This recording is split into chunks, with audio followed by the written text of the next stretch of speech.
The anime begins in a foreboding forest where a group of royal guards is hunting a runaway criminal.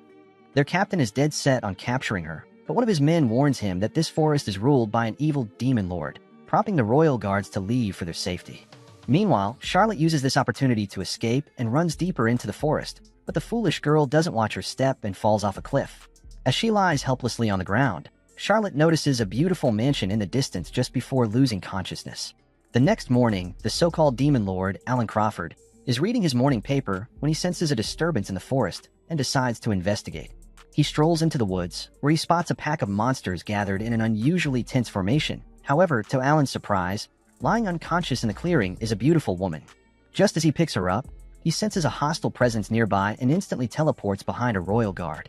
Alarmed, the guard charges at Alan with his sword, but Alan effortlessly dodges the attack. Recognizing the purple emblem, Alan wonders why these chumps are loitering in his backyard. The captain of the royal guard steps forward and declares that Charlotte is a dangerous criminal who has disgraced the kingdom of Nerus. Trying to act tough, the captain demands that Alan hand her over, but the demon lord has a zero-tolerance policy for nonsense. He immediately senses the guards are lying and flatly refuses. The captain foolishly orders his men to attack, but Alan, without muttering a word, casts a spell that freezes them all in place with ice bindings. The terrified soldiers finally realize they've messed with the actual demon lord of the forest. Then, with a chilling smile, Alan uses a phantom dream spell to wipe the guards' memories, making them believe a monster devoured Charlotte, and he sends the mindless zombies marching back to the kingdom of Nerus, clueless about what really happened. Taking Charlotte inside his cluttered mansion, he finds it hard to believe this frail-looking girl is a dangerous criminal because she looks more like an injured puppy. When Charlotte finally wakes up, she's startled to find a man offering her a drink.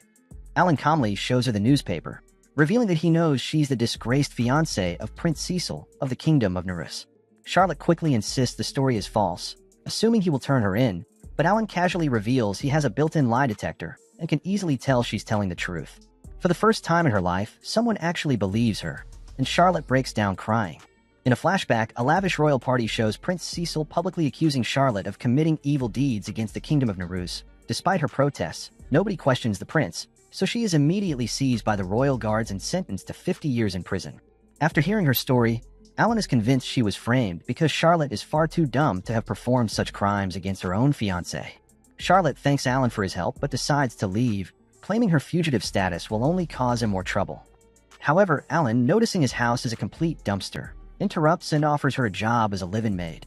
Charlotte admits she's only average at cleaning, but her honesty impresses him. Alan promises her a salary, food, and a room, but she still hesitates due to her criminal status. Since Charlotte won't accept his straightforward offer, Alan switches gears and acts like a movie villain, faking a magic curse on himself and claiming his heart will stop beating unless she agrees to work for him. Confused by his antics and sensing his genuine intention to help, Charlotte eventually accepts the job. The next day, Alan walks into his house and is stunned to find it sparkling clean. He praises Charlotte for her hard work, especially since she used to be a princess. Even though she reminds him that cleaning is technically her job, Alan continues praising her. At that moment, he remembers how rough and calloused her hands were when he found her in the forest, realizing that despite being born a noble, Charlotte was treated like a servant by her own family, which makes him even more determined to find the truth. When Charlotte eagerly asks for her next task, Alan tells her to take the day off and do whatever she wants, then retreats to his office to dive into his new research on magic spells. This makes Charlotte slightly upset, but she accepts her new master's orders and politely obeys. Hours pass, and by evening, Alan stands up to stretch, but he gets startled by Charlotte, who has been inside his office the whole time. When he asks what she's doing, Charlotte tells him she's counting the grains on the wooden floor for fun. For a moment, Alan thinks she is crazy, but he soon realizes she has no hobbies like a normal person. Her genuine response strikes a surprising chord in his heart. Later, Alan sits with Charlotte and inquires about her hobbies, but she only mentions cleaning duties, which frustrates him. So Alan comes up with a plan and, with the confidence of a self-declared life coach, announces he will give her a crash course on all the pleasures this world has to offer. That night, Alan returns home with a mountain of goodies from the market, claiming he sold all his magic potions to buy food for Charlotte and urging her to eat everything. As expected, she refuses to indulge in free stuff, insisting he's already done enough, but Alan gently nudges her and convinces her it's okay to let loose once in a while, telling her to follow her wildest impulses. Charlotte is confused by his behavior, but Alan insists they will eat all the cake without a second thought. Even then, this innocent girl refuses to indulge because eating cake before bed will lead to an unbalanced diet. But after some persuasion, she finally takes a bite. When Alan asks if she liked it, Charlotte sheds a tear because she has never tasted anything so sweet, not just in flavor, but in kindness. Alan immediately comforts her and promises to help her experience every pleasure she's been denied, making Charlotte feel more comfortable, and she agrees with a sweet smile. That night, the two devour sweets together. After their midnight cake fest, Alan stays up all night, meticulously crafting a list of activities for Charlotte. The next morning, he reviews the list and realizes he created a self-indulgent itinerary filled with things only he would enjoy. Realizing he's a buffoon, he throws the list away. As he steps outside, Alan bumps into Charlotte, who's already sweeping, and he tells her to have breakfast, but she insists on cleaning the garden first. Seeing her innocence triggers his hero complex, and he seethes with anger. After Charlotte leaves, Alan wonders why her family treated her like a doormat before unjustly exiling her, questioning the prince's motives and planning to punish him. However, Alan's contemplation is cut short by the arrival of Mia, a catgirl courier who delivers his mail and addresses him as the Demon Lord, which freaks Charlotte out, but Alan shrugs it off as a dumb nickname. Mia recognizes Charlotte from wanted posters, causing Charlotte to drop her broom in panic, but Mia assures them her lips are sealed. After some banter where Mia calls Alan an antisocial nice guy, he heads inside to grab some potions for shipping and hands Mia a box to deliver to the market. When she asks why he doesn't live in the city, Alan says he hates people and moved deep into the forest to avoid them, but this sparked the curiosity of the locals, who started visiting his backyard to test their courage, which annoyed him. Moments later, he asks Mia for the parcel catalog and hands it to Charlotte, telling her to order everything she wants, especially since he has no clue about women's items. Charlotte nervously places a few orders and promises to pay him back, but Alan threatens to buy every item if she mentions payment again. Baffled, Mia jokes that if she were Charlotte, she'd punch him to knock sense into his skull.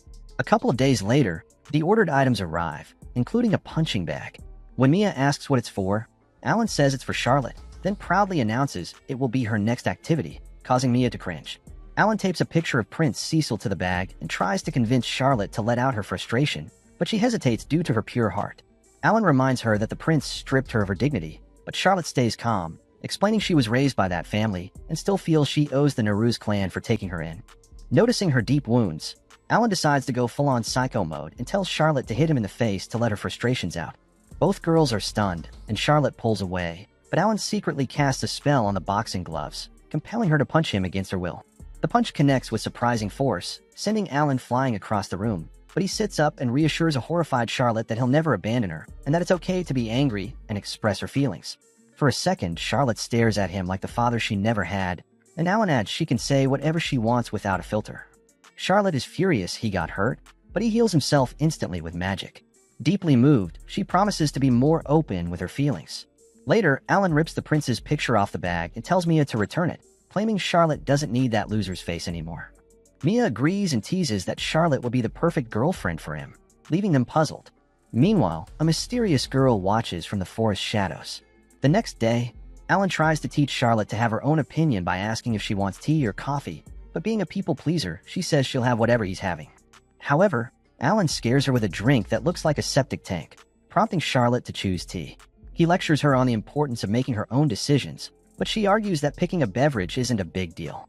Their session is cut short when a hyperactive girl crashes through the window. She introduces herself as Erida Crawford, Alan's stepsister, explaining that Alan is an orphan the Crawfords took in as their son. Erida excitedly asks if Charlotte is Alan's girlfriend, and they deny it in unison. Alan explains how such speculation could hurt Charlotte's self-esteem and tells Erida that Charlotte was framed as a criminal from the Nehru's kingdom, though he seems reluctant to share her secret. Later, as the three gather, Alan tells Erida everything he taught Charlotte over the past 2 days, but she gets mad and orders him to teach her things girls actually enjoy. Erida adores Charlotte and assures her she will take care of her, but Alan smirks and pulls Charlotte away, claiming only he has the right to teach her, leading to a childish argument. They decide to settle it with a competition to see who can be the better influence. Their first stop is a trip to town, where Alan casts a spell to change Charlotte's hair from blonde to black so she won't be recognized. When Erida says black hair looks good on her, Alan refuses and claims blonde is better, shocking the girls because he has never complimented a woman before. They head to a dress store, where Erida pushes a flustered Charlotte to try on a new outfit.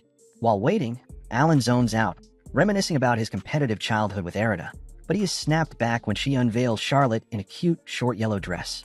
Alan looks at her smooth white legs and punches his chest to stop any unwanted blood flow. While Charlotte tries another dress, Alan tells Erida to investigate the Nehru's kingdom and find out about Charlotte. Since Alan never cared about other girls, Erida teases him for being a romantic nerd. Just then, Charlotte asks for help with the dress, and Erida is surprised by the scars on her back. When the girls come out, Erida shows Alan, who assumes the prince used a whip to punish her. He secretly uses healing magic and lies to Charlotte that he was fixing a worn-out spot on the fabric. Furious, he asks Erida to start the investigation immediately, and she agrees. Before leaving, Erida asks Alan to pick a dress, but he can't multitask and randomly picks one, only to realize it's lingerie.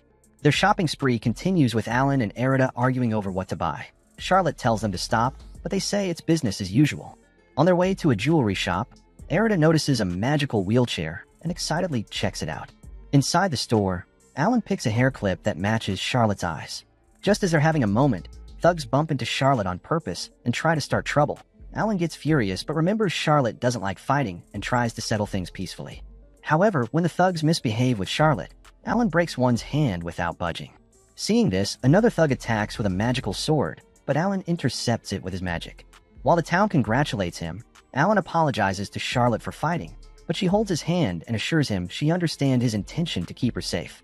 Meanwhile, Erita watches from the crowd and smiles. Just as everything subsides, a massive golem stomps onto the scene, pissed that his friends were beaten and wanting revenge. But when Alan introduces himself, the golem stops dead in his tracks. When his friends yell slurs, the golem smacks them. It turns out he knows Alan from his academy days and is terrified of him. He bows and apologizes profusely, confusing Charlotte. Erida explains that Alan graduated from the Magical Academy at age 12, and his overwhelming power earned him the infamous nickname, the Great Demon Lord. As the golem asks for forgiveness, Alan tells him to apologize to Charlotte, and when asked who she is to him, Alan struggles for a moment before acknowledging she is a woman very precious to him. The next day, Alan is found sulking on his front steps, and Mia and Erida show up to find him in a panic. Without prior knowledge, Erida guesses it's related to Charlotte, which freaks him out. It turns out Alan paid Charlotte for her services and praised her hard work, encouraging her to spend the money without hesitation. At that moment, she expressed her desire to go into town alone to buy something secret. Alan assured her that whatever she wanted would be delivered, but Charlotte insisted on having this experience. Trying to be a supportive guardian, Alan couldn't refuse her polite request, but now he's drowning in regret and paranoia. After brainstorming, their solution is to tail Charlotte like creepy stalkers. Now in town, Charlotte pulls out a map, and the stalker squad watches from a nearby alley. As she walks away confidently, Alan is proud she's being independent, thinking she is starting to trust herself more, and he gets slightly emotional. However, his happiness quickly turns to terror when Mia realizes that Charlotte is heading straight for the Mere District, a sketchy part of town run by a notorious gang called Serpent's Farm. Erida wants to intervene and knock some sense into her, but Alan does not want to interfere in Charlotte's first adventure. He then tells the girls to wait and mysteriously leaves the scene, leaving Mia and Erida to watch in suspense. As expected, the clueless Charlotte wanders into the dangerous area and is immediately surrounded by a bunch of shady-looking gang members. Just as Mia and Erida prepare to jump in and save her, the goons suddenly break into a bizarre, over-the-top welcoming party. A very confused Charlotte is greeted by their leader, Groom, who acts like she is a long-lost mother. Just then, Alan reappears and smugly explains that he snuck off ahead and persuaded the entire gang to be nice to her, which is just his code for beating them all to a pulp. Oblivious to this, Charlotte sees their injuries and gives the goons some healing potions, instantly earning their undying loyalty. The supposed gang members start crying like toddlers and pleading before Charlotte, considering her a goddess in human form. The situation gets even more awkward when the gang asks about her relationship with the Demon Lord. With zero social awareness, Charlotte recalls all the things Alan has done for her, proudly calls him her master. The goons think that the so-called Demon Lord is keeping this innocent girl hostage, but Charlotte confidently explains how Alan has been teaching her all sorts of naughty things at night. The gang members look horrified to hear this and imagine the absolute worst, while Alan and the girls facepalm into another dimension. After thanking the gang, Charlotte continues her shopping trip deeper into the district. While Mia and Erida are worried about her safety, Alan, with a cocky grin, tells them not to worry. It turns out that he went ahead and conquered the entire district before Charlotte even got there, turning a dangerous slum into the safest place in town just for her errand. Since Charlotte is now completely safe, Erida wants to give her some privacy, but even then, Alan's overprotectiveness wants to keep an eye out for her just in case.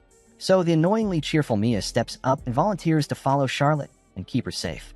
Later, as Alan and Erida sit down at a cafe, Mia appears and informs them that Charlotte is on her way. Alan cannot take the suspense anymore, so he asks Mia what Charlotte bought from the market, but since Mia never intrudes on other people's privacy, she genuinely has no idea. Just then, Charlotte catches up with him, and a local shop owner also joins them, thanking Alan for cleaning up the streets that were riddled with shady goons. All he did was try to help Charlotte, but the collateral damage ended up helping everybody, so he accepts the shop owner's gratitude. After she leaves, Charlotte takes out 2 boxes and reveals gifts for Mia and Erida as an expression of love. The girls, being girls, absolutely love the presents, but we see Alan pouting like a child because he didn't get any gifts. Charlotte mentions that she has no idea what he enjoys, but in reality, Alan would have been happy with a simple pencil if it came from her. Charlotte claims that she has always been on the receiving end of Alan's goodwill, so she sweetly asks to mend the frayed part of his robe instead. This simple, genuine act hits him way harder than any gift could, and Alan realizes that spending time with Charlotte is the greatest gift he could ever ask for. The morning after their big shopping trip, Alan is casually reading a book when Charlotte approaches him, completely mesmerized by a travel guide she just finished. She even shows him all the interesting places she would like to visit sometime in her life. Seeing this as his next teaching opportunity, Alan tells her to pick any place she wants to visit for her next naughty lesson, but Charlotte is still weighed down by her sense of debt and hesitates to ask for more. Alan does not want to corrupt her in any way, but he wants her to have memorable life experiences. Even then, Charlotte hesitates to tell him about her dream location, so in a brilliant display of emotional manipulation, Alan goes into his usual psychodrama mode and pretends to cast a life-threatening curse on himself while Charlotte begs him not to do it. Just then, Mia barges in with a special delivery, catching the two in an awkward position. She then hands over an envelope to Alan containing an all-expenses-paid trip for him and Charlotte to the famous hot spring resort. The next day, Alan and Charlotte relax in a fancy carriage, almost like a casting couch situation. Charlotte tells a story of how she once hid in a similar carriage while running away from her captors. Back then, she was too scared to look at the view, but now she feels completely safe with him. Alan has zero idea how to be nice without being a dork, so he simply changes the subject. Just as they're having a semi-tender moment, the camera cuts to Mia and Erida riding on horseback nearby. It turns out that the two secretly orchestrated this whole trip just to push the 2 clueless lovebirds to get closer. Mia even took some days off from her job to conduct this mission. Meanwhile, Charlotte looks outside and sees the massive resort in the distance. She excitedly shows Alan that this resort was mentioned in the book she was reading earlier, but since Mia and Erida booked the trip, he asks Charlotte if this was really the place she wanted to visit. Charlotte gently nods and says yes, but Alan knows she's lying and starts deducing her dream destination like a hacker. Charlotte gets embarrassed to tell him the truth because in her mind, it's a place for little kids. Alan thinks it might be something sinister, so he does not address the issue immediately, instead promising to take her to that location whenever she feels comfortable mentioning it. Upon arriving at the resort, Charlotte is completely blown away by its size and beauty. A pretty receptionist welcomes them but reveals a critical detail. They've been booked under the exclusive lovers couples package. Realizing they've been duped by Mia, both Alan and Charlotte are flustered and try to explain a misunderstanding, while the 2 girls sneakily watch the scene unfold from behind a desk. The receptionist offers to change the package, but she mentions that this is the most luxurious package available, hoping to give Charlotte the best vacation possible, so Alan awkwardly decides to take the lovers package. Their romantic trial by fire begins immediately when the staff offers them a welcome drink in a single glass with 2 straws while mortified Charlotte turns red. Erida and Mia, spying from a distance, can barely contain their delight. However, Alan resolves this issue by gulping the drink all by himself. Later, the receptionist guides them to the hot spring and informs them that it's a mixed-gender bath that requires swimsuits. While she escorts Charlotte to pick her swimsuit, Alan has a full-blown internal panic about how he's supposed to react, planning to punch his heart and stop the blood flow to his noodle. A few minutes later, Charlotte emerges in her chosen swimsuit, and Alan is left completely speechless. He freezes in shock, and Charlotte also gets slightly embarrassed to appear in a bikini. However, the shy Alan tells her she looks wonderful and encourages her to feel confident.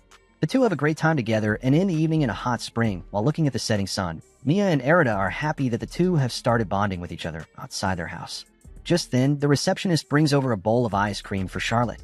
Alan uses his immortal ice magic spell on it so it won't melt from the heat of the hot spring. This flashy move not only impresses Charlotte but also all the other guests. They all order ice cream and approach the Demon Lord to cast a spell for them as well.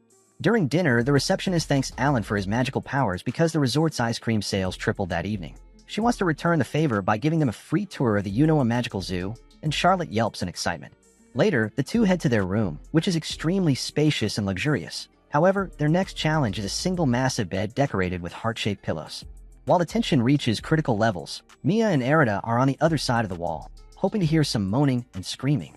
Alan tries to play it cool by explaining that the bed is a magical artifact created by dream crystals capable of making them dream of anything they desire. Hoping to minimize the awkwardness, they quickly climb into the shared bed. However, even when the lights are off, the two continue chatting. At one point, Charlotte shyly admits she wants to dream of her late mother. To make her dream come true, Alan casts a sleep-inducing spell to help her, and she instantly falls asleep. He then gets up and starts looking at the gorgeous girl lying next to him, but Alan catches himself staring and immediately casts a potent magic to fall asleep, which not only knocks him out but also travels through the wall and puts the eavesdropping Mia and Erida to sleep as well. The next morning, Alan wakes up to find Charlotte awake with tears in her eyes. She reveals she had a wonderful dream where she saw her mother, who spoke to her and expressed how happy she was that Charlotte was now safe with Alan. Meanwhile, in the room next door, the confused receptionist opens the door only to find Mia and Erida passed out cold on the ground. Later that day, the duo decides that their next naughty activity will be a trip to the Yonoha Magical Zoo, which also happens to be the place Charlotte was most excited to see in the travel guide, but she was too shy to admit it that day because she thought it was a childish choice. However, Alan assures her that a zoo is way better than some island and can still be considered a top-tier naughty pleasure. He then offers to buy everything Charlotte desires, and she hesitates for a split second, but when Alan threatens to stop his heart, she decides to buy 2 stupid cat ears for both of them to wear. Alan almost goes into a seizure, but he buys the cat ears after all. Meanwhile, the camera pans to a shady-looking animal accompanied by a pack of wild wolves, clearly preparing to cause some trouble. As they enter the zoo looking like dorks, Alan notices a picture of a hell capybara, which is a ferocious magical beast capable of destroying an entire mountain. However, the zoo attendant tells him that right now the capybaras are resting in the forest. Meanwhile, Charlotte's inner child bursts out, and she yelps with excitement because being near fluffy animals is like heaven to her. Seeing this, Alan talks to magical animals and tells them to be kind to Charlotte in exchange for a bunch of free food. But to his surprise, Charlotte has already bonded with other animals in the zoo. While she finds them incredibly cute, all Alan can see is a bunch of magical beasts telling him to keep his pants under control. It becomes obvious to him that Charlotte has a natural, powerful connection with them. He mentions that if she can practice this power, she can one day become a professional magical beast tamer. Their fun is abruptly interrupted when a panicked zookeeper runs up to them. Seeing their ability to tame magical beasts, she begs for their help. Then they're led to a high-tech facility where the director, who recognizes Alan as a member of the prestigious Crawford family, explains the dire situation. They have an injured baby Fenrir in their lab, a rare and powerful magical beast that was rescued from illegal poachers. The problem is the cub is too scared and aggressive to let anyone near it, so they can't treat its wounds, let alone communicate with it. Alan tries to talk to the Fenrir cub, but he almost gets bitten. As if that wasn't bad enough, an employee bursts in with even worse news. The baby's mother is heading straight for the resort, and she is absolutely furious. Alan knows that the mother Fenrir is probably more than 100 years old and extremely powerful, capable of destroying the entire city if her baby is not returned safely. Understanding the gravity of the situation, Alan immediately takes charge. He instructs the staff to evacuate the guests while he prepares to confront the enraged mother Fenrir. But Charlotte, filled with a newfound confidence, steps forward and insists that she be the one to communicate with the scared cub. Since this is a horrendous idea, Alan immediately agrees. So the two then join forces to execute this mission. Meanwhile, we see a hell capybara leading a group of Fenrir right towards the resort. On the other hand, Alan finds Mia and Erida and instead of being mad, asks them for a favor. Then he goes to the top of a mountain where he sees a horde of Fenrir rapidly approaching the resort. Alan quickly uses his magical power and builds a massive ice barrier around the entire resort, buying Charlotte some time. He even distracts the group of Fenrir with some icicles. However, the mother Fenrir is an absolute unit of a magical beast and bursts onto the scene while shattering the ground with her sheer power. She attacks Alan relentlessly, ignoring his attempts to calm her down. Now that he is cornered by the mother Fenrir, Alan is forced to use his lethal magic, but just then, a hell capybara named Gosetsu introduces herself. She is here to rescue Charlotte, whom she believes is being held captive by Alan. Gosetsu had seen Charlotte the night she collapsed in the forest, but before she could save her, Alan came to the scene. Now, before Alan can mount a proper defense, he is blindsided by a powerful fireball from Gosetsu. As the two start attacking each other, Gosetsu reveals that she was the one who manipulated the mother Fenrir, lying to her and framing Alan as the hunter who captured her child. The situation looks hopeless with Alan fighting a two-front war against a raging magical wolf and a treacherous talking capybara. But just as Gosetsu prepares a final blow, a flock of flying creatures descends from the sky. Surprisingly, it was Charlotte arriving with all the animals from the park supporting her cause. On top of that, she has managed to successfully calm down the cub and convince it to accept medical treatment. Alan is floored by her achievement and praises her wholeheartedly. Charlotte explains that she can understand the language of magical creatures but can barely understand what a guy is trying to say. It took Alan years to master the language, and here this girl has done it in a couple of hours. Meanwhile, the baby Fenrir talks to his mother and explains that Alan is not the enemy and that he was poached by other goons. Now Alan is free to focus on the real enemy, the hell capybara. Charlotte tries to express how she has always felt safe under Alan's guidance, But Gosetsu does not listen and unleashes a devastating attack. However, the Great Demon Lord is way too powerful for her and knocks her down in an instant. Being the softy he is, Alan immediately heals the creature, and even Gosetsu tells him the punch was solid, a true display of sportsmanship. Back at the resort, the receptionist thanks the couple for their help, making Charlotte incredibly happy. Just as they are about to leave, a flock of Fenrir appears in front of them to bid them goodbye. Charlotte gently embraces the baby Fenrir, and meanwhile, Mia and Erida make their entrance, dragging the captured poachers with them. When Alan peels off the tape from the poachers' mouths, they immediately start cursing. Seeing no sign of remorse, he teams up with the Fenrir gang to teach these whimpering goons a lesson. Then with a sinister smile, Alan allows the horde of Fenrir to serve the poachers with their own brand of justice. As they prepare to leave, the healed baby Fenrir is so attached to Charlotte that its mother allows it to travel with her. Alan thinks about this for a moment, tells the Fenrir to protect Charlotte at all times, to which it gladly agrees.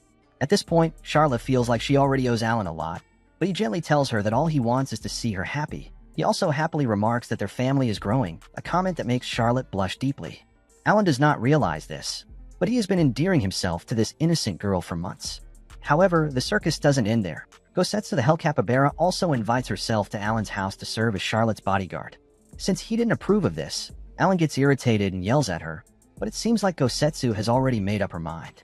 A few days pass and the vibe at the mansion has totally shifted. Charlotte is determined to become a magical creature tamer and has named the Fenrir cub Lou. Alan is happy that she's found a passion, transforming from the girl who counted floorboards for fun into a dedicated student. But he's also a little bummed as their crash course in naughtiness has been put on hold. Gosetsu, of course, loves to rub salt in the wound, teasing him about how his beloved student is now too busy for his lessons. Alan tells the capybara to leave his house immediately, but Gosetsu teases him, saying he is in love with Charlotte. Alan has definitely grown more attached to her lately, but he is happy that Charlotte has now found a purpose. Ever since that day, Alan has been teaching Charlotte all the basics of magic. She has been a diligent student and turned out to be extremely talented, often staying late at night to study and doing her own research without Alan's guidance. One day, Charlotte uses her newfound magic skills and sets up an obstacle course for Lou. With just a simple command, he navigates it effortlessly and leaves Alan surprised. It becomes clear that Charlotte has an unparalleled ability to communicate with a cub. However, this bond has a downside. Lou is fiercely protective of Charlotte and absolutely despises Alan. Charlotte immediately scolds Lou, but it only proves that she's the only one who can build trust with him. Watching this drama unfold, Gosetsu reveals that Charlotte can now practice a rare magic called Beast Conversation, which allows magical beasts to speak human language. Since ignorance is bliss, Charlotte decides to try the spell on Lou, and Alan motivates her to give it a shot. Charlotte raises her hands and casts the Beast Conversation spell on Lou, instantly getting tired from performing it. Alan comforts her, using it as an excuse to touch her, but just then, Lou talks to her in human language. Charlotte is overjoyed by this, and even Alan and Gosetsu are proud of her. Later, to cool off, Alan creates a magical hot tub in the backyard for them to soak in. Charlotte tries to teach Lou some manners and asks him to say thank you, which he reluctantly does. On the other hand, Gosetsu is already inside the tub, and Alan tries to banish her from using it. Gosetsu thinks Alan is discriminating against a capybara using the tub, so she uses a magic spell of her own. In a puff of steam, the plump creature is replaced by a stunningly beautiful woman with long hair and a smug grin. Alan, who has the social skills of a rock, is completely smitten and left sputtering like an idiot. While the three are playing in the tub, Alan watches them and feels a quiet joy. He looks at Charlotte and feels something stir in his heart but tries to control himself. Seeing this, Charlotte comes out and sits beside Alan, expressing how grateful she is for everything he has ever done for her. As they talk, Charlotte asks him how he could afford such a huge property. Alan explains that the house once belonged to a reclusive and eccentric dark elf named Dorothea, a genius author who disappeared 30 years ago. The rumors were wild, with some saying she fell off a cliff and others believing she was consumed by magical mushrooms. These creepy stories are exactly why Alan got the mansion for dirt cheap. As he is telling the tale, Charlotte lets out a scream, pointing at Gosetsu, who is floating in the water covered in a patch of strange-looking mushrooms. They immediately rush over to investigate, but to their relief, Gosetsu was simply taking a nap. Before they can figure out what's happening, a white-haired elf pops out of the ground and accuses them of stealing her mushrooms. It turns out that she is Dorothea, the eccentric elf Alan was talking about earlier. She seems friendly and even invites them to her hidden underground workshop, which has been her home for the past 3 decades, and she is completely baffled to learn that 30 years have passed, having lost all track of time. Meanwhile, Alan is having a full-blown panic attack about the legal nightmare he has just walked into since Dorothea is alive and technically still owns the house. Charlotte is a wanted criminal, and he has a rare Fenrir and a Hell Capybara with him, so he cannot afford to let go of this house. Immediately, Alan offers to buy the mansion from her, but Dorothea just gives him a mischievous smile. She does not want money, and instead, it seems like she wants to get railed by Alan. He hesitates for a minute, but when Charlotte nudges him, he finally agrees to hear her out. Dorothea explains her backstory. She was a self-proclaimed genius author, popular across multiple genres, but one day, she tried to write a romance novel and was hit with a terminal case of writer's block. As her deadline approached, her extremely scary editor was on the hunt. So she did what any rational person would do and went into hiding in her basement to dodge her responsibilities for 30 years. Dorothea explains that all she needs from them is inspiration. After observing Alan and Charlotte's awkward yet oddly romantic dynamic, she is convinced they are the perfect muses to cure her writer's block. Alan asks her what they need to do exactly, and she drops the bomb that they have to act as lovers for her next novel. In the next scene, Alan and Charlotte are acting as husband and wife for Dorothea's novel. To greet her husband, Charlotte jumps off the railings, but Alan catches her effortlessly. However, Dorothea immediately stops them because Alan was using magical powers and being inauthentic.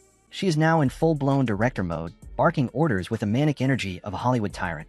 She tells the couple that they have to kiss in the next scene, but Alan immediately refuses, thinking it would be wildly uncomfortable for Charlotte. But to his absolute shock, Charlotte looks him dead in the eyes and says she would not mind doing naughty things with him. Alan is flustered by this statement, and Dorothea screams in excitement, ready to direct her real-life romance story. She wants him to follow her script every step of the way. But Alan has one crucial rule that the script has to be clean and should not violate public morals. The first scene is a simple wife greets her husband scenario, but it quickly derails when Dorothea's script has Charlotte deliver a line so shockingly lewd that Alan's brain short-circuits. He is once again lectured by the director for his lack of seriousness in his acting. For the next attempt, Dorothea asks Charlotte to play an innocent housewife, and even Alan likes this setup. However, when Charlotte calls Alan a cute romantic nickname, the so-called demon lord is once again sent into a blushing panic. For the next attempt, Dorothea adds Lou and Gosetsu to liven things up, and they get ready for the scene. A lone wolf's childhood friend, Charlotte, gets kidnapped by thugs, and he enters enemy territory alone. Alan is immediately attacked by the thugs, but seeing Charlotte in a helpless state, he summons his rage and charges at them brutally. Just as she is about to leave, Alan grabs her hand and pins Charlotte against the wall. But since he goes off script once again, an enraged Dorothea wraps the scene, complaining about her uncooperative actors. Running out of her own weird ideas, Dorothea decides to just rip off a classic, the iconic Cinderella story, where Gosetsu will be playing the stepmother's role. This time, the chemistry is off the charts and something magical happens. Charlotte is cleaning the mansion, which is very familiar to her, when her evil stepmother arrives and rudely tells her to clean every corner of the house. While Charlotte is drowning in her own sorrow, a sorcerer appears and offers to take her to the prince's mansion. She gets clad in a beautiful dress and enters the party hall. The stepmother is furious to see her, but the prince gladly invites her in, and the two then dance holding hands. And at this instance, even though the setting is fake, it felt like both of them fell in love with each other in real life.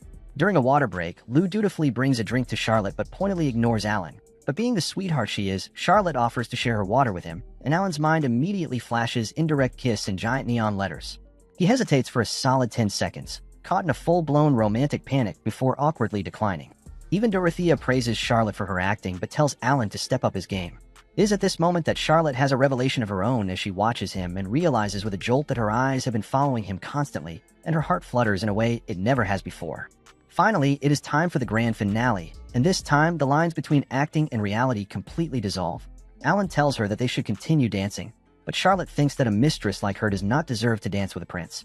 Alan does not seem to mind that at all, but just then, Charlotte asks him how he really feels about her. Since that question was not in the script, Alan tries to confess his feelings truthfully, but suddenly a man dressed entirely in black smashes through the mansion wall like a human cannonball. He dramatically sniffs the air and declares that Dorothea is hiding in this house. This man is Dorothea's editor, and he looks like he has not slept in 30 years. He eventually finds a terrified Dorothea trembling underneath a rug. Grabbing her by the collar, he mutters that letting her vanish right before the draft deadline was the worst mistake of his life. Trying to save face, Dorothea brags about how brilliantly her basement concealed her presence, but the editor replies that she could have put that level of creativity into her actual writing instead. Pleading for her life, Dorothea begs Alan for help, but the editor hands a hefty bag of money to Alan as compensation for the destroyed wall. Before anyone can react, he carries the screaming dark elf out of the mansion and onto the back of a waiting dragon. Now, Alan and Charlotte are left alone in stunned silence in their living room. Charlotte once again asks Alan how he feels about her, causing both to blush in embarrassment. Suddenly, the door bursts open again by a frantic Erida. She rushes in completely out of breath and shouts that Charlotte's little sister, Natalia, is in serious trouble. Hearing the name of her little sister, Charlotte's face goes pale. The memory hits her instantly, and we are thrown into a flashback of her miserable life at the royal palace, being treated like gum on the bottom of a shoe by a bunch of snotty nobles forced to scrub floors while they sneer at her. But in this sea of horrible people, there is one tiny lifeboat, a sweet little girl named Natalia. We see her secretly sneaking food to a downtrodden Charlotte, and this small act of kindness was probably the only thing keeping our girl from completely losing her mind back then.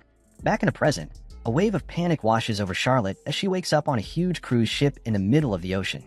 On deck, Alan is getting the full scoop from Erida. She explains that Natalia is Charlotte's half-sister and the legitimate heir to the Evans family and, more importantly, was the only person in the entire godforsaken Naru's kingdom who ever stood up for Charlotte. Just then, Charlotte joins them on deck and thanks Alan for knocking her out last night using a spell, because, thanks to him, she had a peaceful night and even dreamed about Natalia. Charlotte then points towards the highest building and asks whether it is the Magic Academy. Alan tells her that the building is just the dormitory for students and that the entire island is a magic academy. As they walk toward the island's downtown, Erida explains that most people on the island are somehow connected to the academy.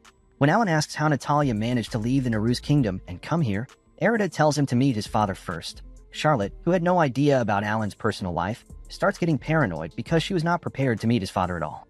Erida explains that Alan quit the magical academy 3 years ago without telling anyone. Their father, who is also the headmaster of the academy, was furious, which resulted in a fight that lasted 3 days and nights. We learn that Alan lost his parents when he was a small baby, so the Crawfords took him in. Due to this, he sometimes refers to the headmaster as his uncle and further clarifies that although they had their differences, they are still on good terms. Meanwhile, Charlotte starts whimpering once again, and like always, Alan promises to help her reunite with her little sister at any cost. Just then, a fight breaks out at the academy, and everybody gathers to watch. At this moment, we are introduced to Headmaster Harvey Crawford, Erida and Alan's father. After letting out a sigh of disappointment, he turns the brawlers into ice as a punishment, shocking everyone around him. When Harvey notices Erida, he appears in front of them and greets everyone with a warm smile. He then formally introduces himself to Charlotte, which throws her into a state of disarray. Later, they all sit down to catch up, and Harvey expresses how happy he is to see Alan with his girlfriend. But before Alan can dispute it, Erida signals him to keep quiet because this is the only way Harvey will not bring up Alan's dropping out of the academy. Alan makes several awkward attempts to hint at this plan to Charlotte, but he cannot manage to wink at her. However, she already understands the message and gets up to tell Harvey that she is in a relationship with his son. While Alan gets excited to hear all this, Charlotte also mentions how he teaches her to do naughty things at home. Later, Harvey asks Alan if he has ever considered accepting their secret offer, but Alan gets furious and rejects it. He insists that he is currently dating Charlotte and wants to stay at home with her. Apparently, Harvey wants Alan to take his place at the academy and become the next headmaster, but Alan has no interest in that path because it usually comes with too much baggage. During this conversation, we are introduced to Alan and Erada's mother, Lisa Crawford, who looks much younger than Harvey. Finally, they start talking about Natalia, who is currently studying at this academy. Ever since the scandal in the Evans family of the Naru's kingdom, their personal lives have been in turmoil, so while the elite elders work to sort things out, Natalia is seeking refuge at the academy under the pretense of studying abroad. Harvey adds that factional rivalries within the academy have recently worsened and Natalia is deeply involved. Through a magic mirror, he shows Natalia sitting alone beside the fountain while a group of shady goons are about to attack her. However, it turns out that Natalia is the leader of these goons, and she regularly bosses them around. Despite her innocent appearance, the little girl is extremely dangerous, and it seems everyone in her class is scared of her. Harvey could easily put an end to these troublemaking factions, but he prefers not to use force to teach his students a lesson. Since Alan was a troublemaker himself back in the day, Harvey wants him to guide Natalia on her journey. Knowing this will make Charlotte happy, Alan instantly agrees to do so. He gently approaches Charlotte and asks if she wants to visit her sister as well. Since the girl is lost for words, Alan suggests that with his magical powers, she can change her identity and talk to Natalia without exposing her cover. This is an extremely heavy decision for Charlotte since Natalia is the only fond memory she has of the Naru's kingdom, so as she clutches her courage, Charlotte agrees to change her identity to see her little sister. Meanwhile, Lou and Gosetsu get excited to meet Charlotte's sister, which warms her heart. Now, Alan asks his father to forge an ID for Charlotte, as she will infiltrate the academy as his assistant. This is the naughtiest thing Alan has ever tried to do in his miserable life. Since they plan to execute this mission the next day, Alan tries to leave with Charlotte, claiming they have booked a hotel room nearby, but Mother Crawford insists that they must stay in the house for Charlotte's safety.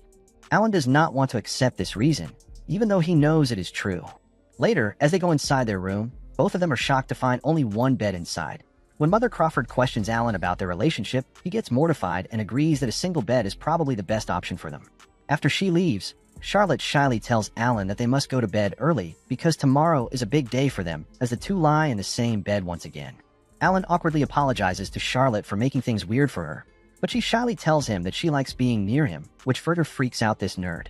To escape from this situation, Alan tries to cast a sleeping spell on himself, but for some reason, it does not work. He quickly realizes the bed is crafted from magic-disabling materials, a classic prank by his little sister Erida.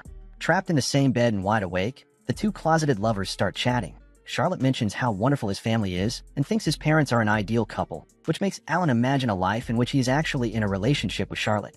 He jolts upright to literally shake the thought from his head, but things are only about to get more complicated when Charlotte asks him again what he really feels about her, putting him in a tough spot. Alan wants to see Charlotte every morning, drink tea together, and do all the dumb things couples are supposed to do. But he holds back because if he is honest, Charlotte will feel pressure to return his feelings. Likewise, since Charlotte is a wanted criminal, she feels that she does not have the right to dream about a relationship with Alan. Even though she loves him, Charlotte does not want to become a burden to him. In the end, the question goes unanswered, and she quietly turns away to sleep. Just beyond the wall, a spying Erida lets out a frustrated sigh because she really wanted to hear sounds from her brother's room. The next morning, the two awkward lovers prepare for their mission. Alan casts a shapeshift spell and completely alters Charlotte's appearance, and while he finds glasses attractive on her, Lou and Gosetsu immediately recognize it as Alan's personal preference. Later, they arrive at the academy and spot Natalia holding court by the fountain. The moment she sees them, Natalia gets defensive and slips into an attacking position along with her friends. When Alan introduces himself, a wave of terror ripples through the underlings. They start whispering stories about the great demon lord who single-handedly leveled a mountain during his infamous duel with a headmaster. Ignoring the murmurs, Alan introduces the disguised Charlotte as Natalia's new private instructor sent by the headmaster himself. Since Natalia is cold and dismissive, she refuses to accept any help and simply walks away. Charlotte is left standing there stunned with gratitude because she finally got to see her little sister. Seeing this, Alan gently assures her that she will have more memorable days in the future.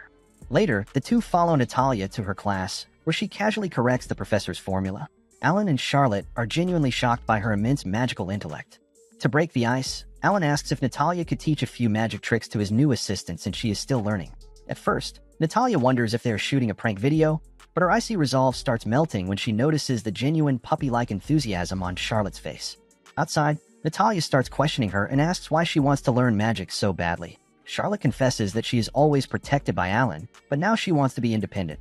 Natalia recognizes the purity in her heart and agrees to teach Charlotte all the magic she has learned.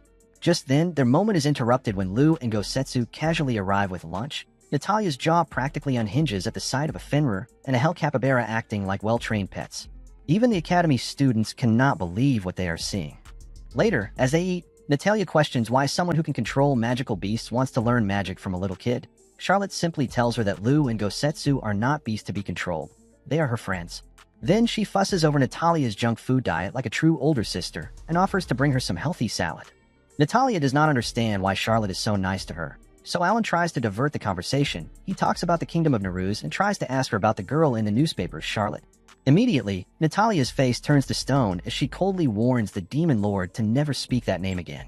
Just as she is about to leave, Natalia is faced by her rival, a smug student named Chris, who looks like a retired skateboarder. He tries to provoke Natalia, but she dismisses him, telling him to make an appointment for a duel.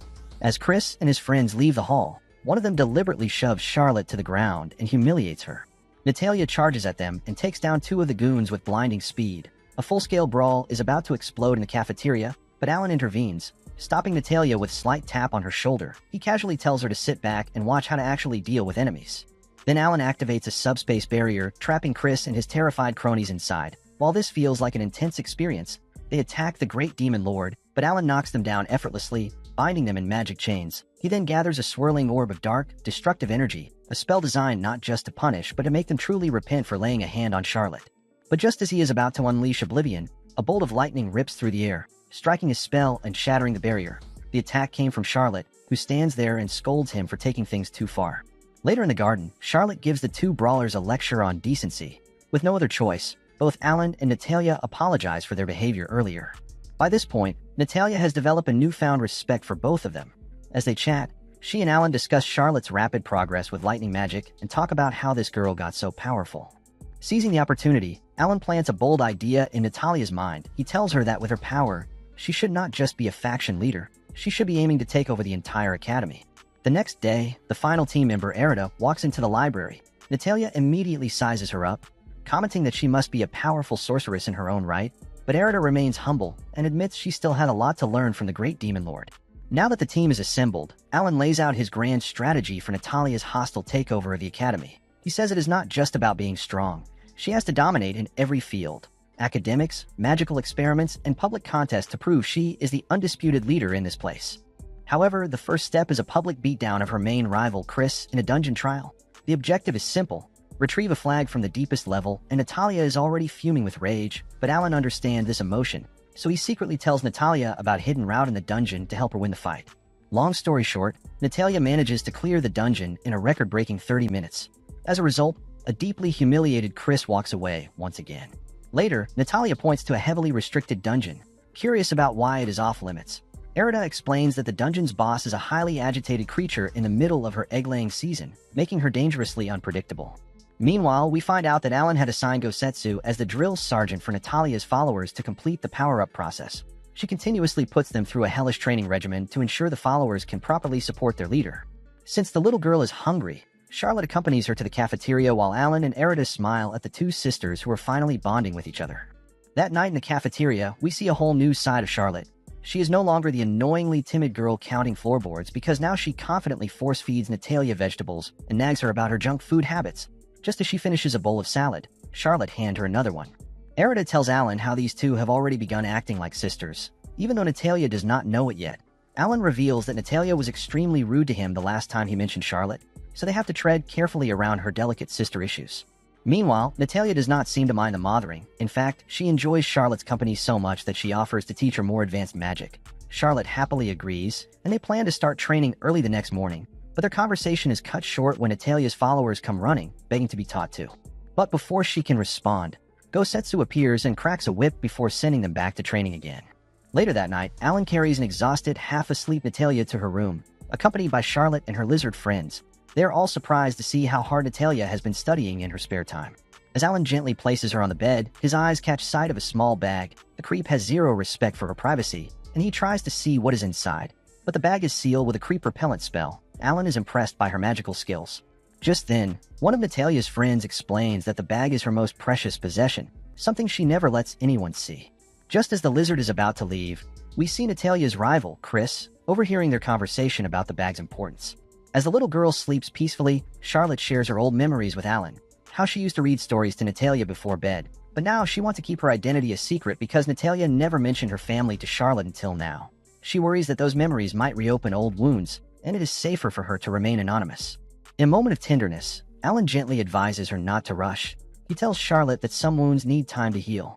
As if that is not creepy enough, Gosetsu also adds that they will watch over Natalia from the shadows until the time is right. The next morning, Charlotte wakes up early for her magic lesson with Natalia and carefully walks out of the room. We then see the two sisters practicing intense magic spells together, pushing each other to learn and grow. After their session, the two sit down for a cup of tea, and Charlotte thanks the little one for being such a good teacher to her. Hearing this, Natalia grows a little emotional because Charlotte made her remember all the good memories she had before she came to the academy.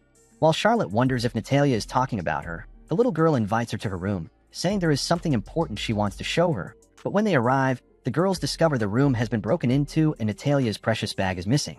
In its place is a note from Chris, where he challenges Natalia to a duel in the Forbidden Dungeon. He demands she come alone if she ever wants to see her precious bag again. Without a second thought, Natalia accepts the challenge and tells Charlotte to keep it a secret from the Great Demon Lord before storming off towards the dungeon. Sometime later, a worried Alan goes looking for Charlotte but instead runs into Natalia's terrified followers. They have no idea where Charlotte is and start panicking. Alan knows Charlotte will never do anything impulsive, but he just cannot figure out why she disappeared. Just then, one of Chris's friends approaches Alan and confesses everything. He reveals that Chris has lured Natalia into the Forbidden Dungeon to get humiliated again, and he begs the Demon Lord for help. Realizing the gravity of the situation, Alan volunteers to go to the danger zone to rescue the little kids. Meanwhile, deep within the gloomy dungeon, Chris lays out the terms of their twisted duel. He wanted to fight Natalia here to keep his humiliation private. Then Chris casts a protective spell on Natalia's bag and hurls it deep into the monster-infested labyrinth. The first one to retrieve it wins, and the battle begins. On the other hand, everyone advises Alan that the dungeon is extremely dangerous, but he assures everyone that he is the Great Demon Lord and that he will be fine. However, Alan secretly tells Gosetsu to inform his father about the dungeon, because he might not come back alive. Back in the dungeon, Natalia manages to snatch the bag first and asks Chris to admit he needs therapy, But before he can answer, the ground starts shaking violently. A monstrous, snarling chimera erupts from the shadows as its eyes glow with burning rage. The two wizard kids try to run and hide while still quarreling with each other, but the beast's tentacle locates them in an instant. In a surprising act of courage, Chris tells Natalia to run because he would rather face danger than talk to a therapist, and takes full responsibility for the mess he created. He unleashes a powerful spell, but it barely scratches the beast. Filled with fury, the chimera retaliates with a searing beam of energy that slams into Natalia, injuring her leg. Then, the creature slowly looms over the poor girl, ready to unleash the final blow. But fortunately, a massive bolt of lightning crashes into its side. Charlotte has arrived to save her little sister's life. She drags the kids to safety and quickly tends to Natalia's wound. The fussy little girl gets angry at Charlotte because she explicitly told her not to interfere. However, Charlotte tells Natalia that no matter how strong she is still just a kid. This simple act of care breaks down all of Natalia's walls. She clutches her precious bag, and as her voice trembles with a surge of emotions, Natalia explains why it is so important to her. Meanwhile, we see the great demon lord running inside the dungeon, because the main threat is not the chimera. It is the salamander, the giant mystical beast. As Natalia's tough guard naturally falls apart, she asks the disguised Charlotte what she knows of the Evans family scandal. The little girl claims that there is no way her sister could have committed those crimes. Natalia believes it was a trap, a setup by the prince to harm her sister. Charlotte asks if she hates her sister for this mess, but Natalia claims that the only person she truly hates is herself. She can never forgive herself because she could not save her precious sister when it truly mattered. Natalia reveals that after Charlotte ran away, the family threw away all of her belongings, and this bag contains the only memory she could save of her. It is her only connection, the one thing that makes her believe her sister is still alive. Natalia tells Charlotte about her desperate attempts to locate her sister with magic, but every spell was mysteriously blocked by an overwhelmingly powerful force. She believes that some twisted kidnapper, a powerful pervert, must have her sister locked away and is using his magic to hide her. Natalia even vows to crush the bastard who took her sister away. However, she tearfully adds that every time she talks with Charlotte, she catches glimpses of her sister in her words and expressions. Just then, Chris starts crying after hearing Natalia's life story. He even apologizes to her for being such a pain. Suddenly, the ground shakes violently, and the dungeon master appears, a massive, furious mythical salamander. Knowing that Natalia is injured, Charlotte tells Chris to get her to safety. She then bravely stands her ground and unleashes a powerful lightning attack, but it barely phases the colossal beast.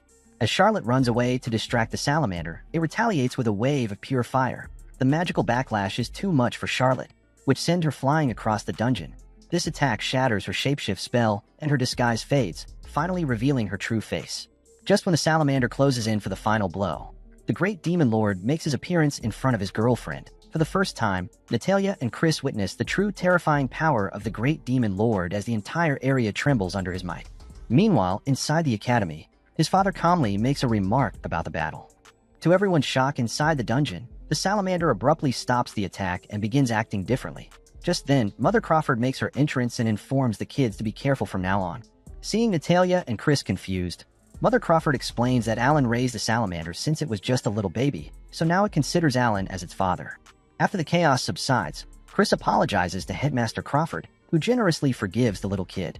As Charlotte finally regains consciousness, she apologizes to Natalia for deceiving her with her fake disguise. However, the little girl brushes it off and instead asks Charlotte a bunch of questions to confirm it is really her older sister from the palace.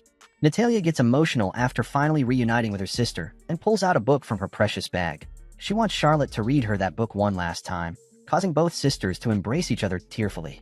Later that evening, as they prepare to leave the university, the happy reunion takes a sharp turn since Alan's overwhelming magic is the same magic that blocked her from finding her sister.